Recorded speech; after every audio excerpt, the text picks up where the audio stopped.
Assalamualaikum warahmatullahi wabarakatuh.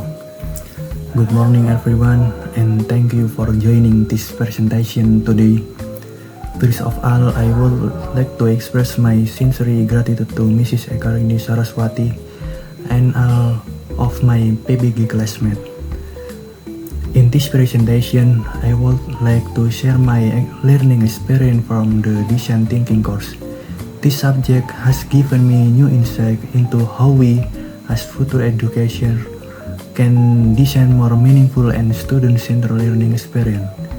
Let's begin by looking at what I have learned, what I found helpful, and how it might shape my teaching in the future. Alright, let's begin to question number 1. What learning experience was useful and interesting? The most useful and interesting learning experience I had was during topic 1, design thinking and student-centered learning. In this topic, I learned that the design thinking approach emphasizes empathy towards students and focus on design thinking learning based on their real needs and challenges. Design thinking not only equipped me with creative thinking skills, but also strengthened my ability to listen, understand student perspective, and design more personalized and relevant learning solutions.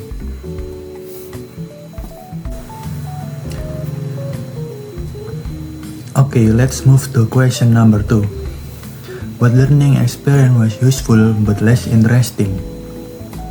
The application of design thinking to refine innovation and transform education was a very useful topic, but I found it less interesting. In this topic, I learned how the ideas we design need to be tested and refined before they can be applied in real-life education context. Although I understand the importance of this step, the process of validation, iteration, and documentation often feel tedious and rigid.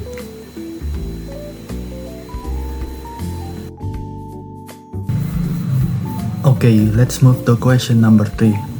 What learning experience was interesting but less useful? Topic 2 introduced me to concept of double diamond in the design process. This concept outline two main phase, divergent and convergent, which is very helpful in organizing design thinking strategies systematically. I found the logical and visual flow of this model very interesting, as it simplifies the complexity of the design process. However, in practical terms, as Indonesian teacher, I feel that this model is not yet fully applicable to my everyday teaching strategies. Most applications of the double diamond are more suitable for broader contexts such as school-wide innovation or program development.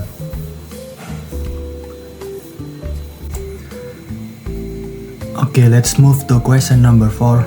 What learning experience was neither interesting nor useful in the context of being future teacher?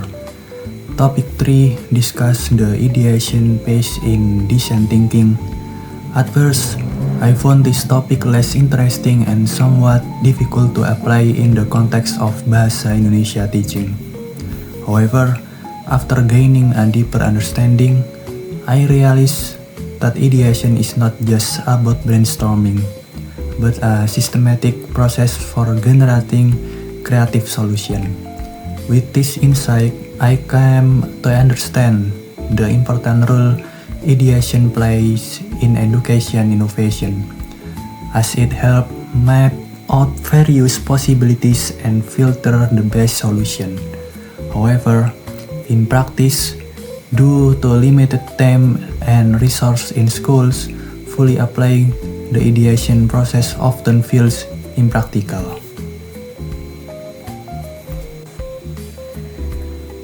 Let's move to question number 5. What has happened? I have gone through the entire design thinking learning process from building empathy with students, developing learning solutions, to implementing and reflection on the process. I realized the importance of an iterative, collaborative, and human-centered design process in creating meaningful learning experience. Okay, let's move to question number 6. Why did this happen? This happened because the design thinking approach placed a strong emphasis on understanding people as the core of the learning process. By focusing on the student as the center of attention, I become more sensitive to their needs and learning experience. The learning process then become more meaningful and relevant. Last but not least, we're going to question number 7. If I were to teach or discuss this topic again, considering the principle of meaningful, study-centered learning, what change would I make? If I were to teach or discuss this topic again, I would encourage students to be more active in designing their own learning process using the design thinking approach. I would provide more space for reflection and iteration activities so that students can understand that learning is not just about getting the right answer, but also about experimenting, failing, improving, and growing. I will also use design thinking to solve real learning challenges in the classroom, such as increasing reading interest or facilitating more collaborative literature discussion. Okay, that concludes my presentation today. Learning about design thinking has helped me realize the importance of empathy, creativity, and collaboration in education. I believe this principle can guide us in creating learning environment that truly supports student growth both academically and personally. Once again, thank you to Mrs. Ekarini Saraswati and all my fellow PPG classmates for the meaningful discussion and support throughout this course. Wassalamualaikum warahmatullahi wabarakatuh. Bye-bye.